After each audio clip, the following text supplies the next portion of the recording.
അസ്സലാമു അലൈക്കും വറഹ്മത്തുള്ള. പ്രിയമുള്ള സഹോദരന്മാരെ, അതുപോലെ ഉമ്മപെങ്ങന്മാരെ, ചെറിയ കുട്ടികൾ പോലും മൊബൈലിന് ഷാഠ്യം പിടിക്കുന്ന അവസ്ഥയാണ്. വീട്ടിൽ മൊബൈൽ ഉണ്ടെങ്കിൽ ആ കുട്ടികൾക്ക് മൊബൈൽ വേണം. മൊബൈൽ കൊടുത്തില്ലെങ്കിൽ അവർ വാശി പിടിക്കുന്നതാണ്. അവർ ഒന്നും ചെയ്യുകയില്ല, സ്കൂളിലേക്ക് പോവുകയില്ല.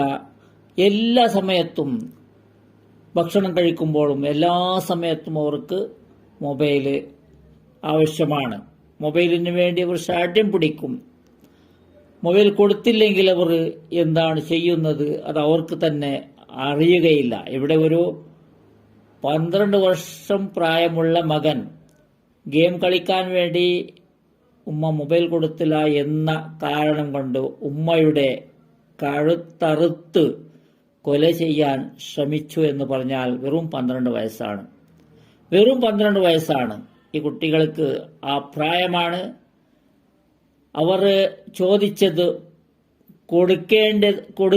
കൊടുക്കേണ്ടത് തന്നെയാണ്. കൊടുത്തില്ലെങ്കിൽ ഇതാണ് അവസ്ഥ. എങ്ങനെയാണ്? കൊടുക്കാതിരിക്കാനുള്ള സാധ്യതയുമില്ല. ഇവിടെ വലിയ ആൾക്കാർക്ക് മൊബൈൽ വേണമല്ലോ. മൊബൈൽ എന്ന് പറഞ്ഞാൽ എല്ലാത്തിനും മൊബൈലാണ് ആവശ്യം. എല്ലാ കാര്യത്തിനും മൊബൈലാണ്. മൊബൈലിന് അഡിക്റ്റായ പിഞ്ചു പൈതങ്ങൾ, അതുപോലെ മൊബൈലിലുള്ള ഗെയിംസിന് അതിന് അഡിക്റ്റായ ചെറുതും വലുതുമായ യുവാക്കള്, ഓൺലൈൻ മജ്‌ലിസിന് അഡിക്റ്റായ സ്ത്രീകളും അതുപോലെ യുവതികളും, സ്ത്രീകളായ യുവതികളും ഉമ്മമാറും, അതുപോലെ എല്ലാ സമയത്തും ഫോട്ടോ വീഡിയോ എടുക്കുന്നത് തന്നെ ഒരു ഭ്രാന്താണ്. അതിന് അഡിക്റ്റായ തലപ്പാവ് മുസ്ലിയാക്കന്മാർ എവിടെ പോയാലും എന്ത് ചെയ്യാനും അവർക്ക് എല്ലാത്തിനും വേണം. കാഷ്ടിക്കാൻ പോകുമ്പോൾ മാത്രം അവർ ഇതുവരെ എടുത്തിട്ടില്ല, എന്നെടുക്കാനും സാധ്യതയുണ്ട്. ഭാര്യമാരെ ബാക്കെല്ലാം കാണിക്കാൻ തുടങ്ങിയിട്ടുണ്ട്, ഫ്രണ്ട് മാത്രം ബാക്കിയാണ് കാണിക്കാൻ.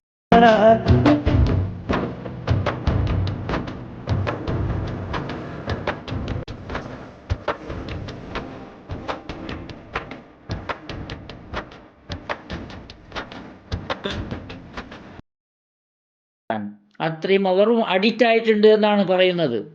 മൊബൈൽ എല്ലാവരുടെ കയ്യിലുണ്ട്, എൻ്റെ കയ്യിലുമുണ്ട്. എങ്കിലും അല്പമെങ്കിലും നമ്മൾ കൺട്രോൾ ചെയ്തില്ലെങ്കിൽ ചെറുപ്രായക്കാരായ ഈ കുട്ടികൾ അല്പം മുതിർന്ന അവസ്ഥയിലേക്ക് എത്തുമ്പോൾ അവർ ഉമ്മയെയും ബാപ്പയെയും തീർക്കാൻ പോലും അവർ മടിക്കയില്ല. അതവർക്ക് അതിൻ്റെ പാടില്ല എന്നുള്ള ബുദ്ധി ആ സമയത്ത് അതിൻ്റെ വകതിരിവ് ഇല്ല. അവർക്ക് അവർ എന്താണ് ചോദിക്കുന്നത് അത് കിട്ടണം, ആ സമയത്ത് കിട്ടണം. അതാണ് ഇവിടെ സംഭവിച്ചത്.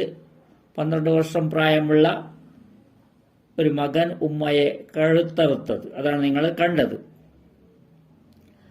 യൂട്യൂബ് വരുമാനത്തിന് വേണ്ടി മാത്രം, ആ യൂട്യൂബിന്റെ വരുമാനം മാത്രമാണ് ഇവർ കഴിക്കുന്നത്. വേറെ ഒരു ജോലിയുമില്ല, വേറെ ഒന്നും ചെയ്യാനില്ല. അതിൽ അവർ ചെയ്യുന്ന മജ്‌ലിസുകൾ, ഈ മജ്‌ലിസുകളിലേക്ക് അഡിക്റ്റായ ഉമ്മമാർ, അവർക്ക് ചില ഉമ്മമാർക്ക് ഭ്രാന്ത് പോലും ആയിട്ടുണ്ട്. പിന്നെ ചെറിയ കുട്ടികളല്ലേ, ചെറിയ കുട്ടികളെ എന്ത് പറയാനാ? ഒരു പ്രായം കൂടിയ ഉമ്മമാർക്ക് ഭ്രാന്ത് പോലും സംഭവിച്ചിട്ടുണ്ട്.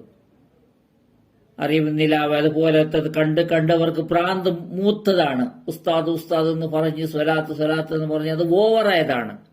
ഓവറായിട്ട് ചില സ്ത്രീകള് ഭർത്താവ് വന്നാൽ അവർക്കൊരു കണക്കേ ഇല്ല, അതിന്റെ ആ ഭാഗത്തേക്ക് നോക്കാനില്ല. ഇതെല്ലാം കഴിഞ്ഞിട്ടാണ് ഭർത്താവിന്റെ കാര്യം എന്ന് പറയുന്ന സ്ത്രീകള്, യുവതികള്, ഇതെല്ലാം ഈ കാലഘട്ടത്തിന്റെ നാശങ്ങളാണ്. വേറെ എന്താണ് പറയാൻ?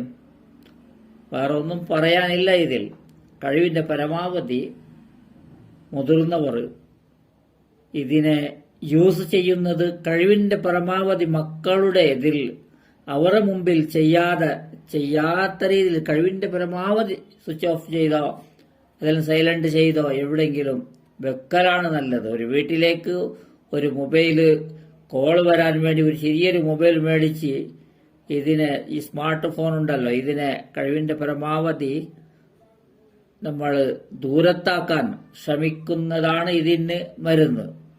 പിന്നെ മുസ്ലിയാക്കന്മാരോട് ചെയ്യുന്ന മജ്ലിസ്, ഇതുപോലെയുള്ള മജ്ലിസിന് അഡിക്റ്റായ സ്ത്രീകൾക്ക് ഇതിനൊന്നും മരുന്നുമില്ല. ഭ്രാന്തായവരെ ചികിത്സിപ്പിക്കുക എന്ന് മാത്രമാണ് ഇതിൽ എനിക്ക് പറയാനുള്ളത്.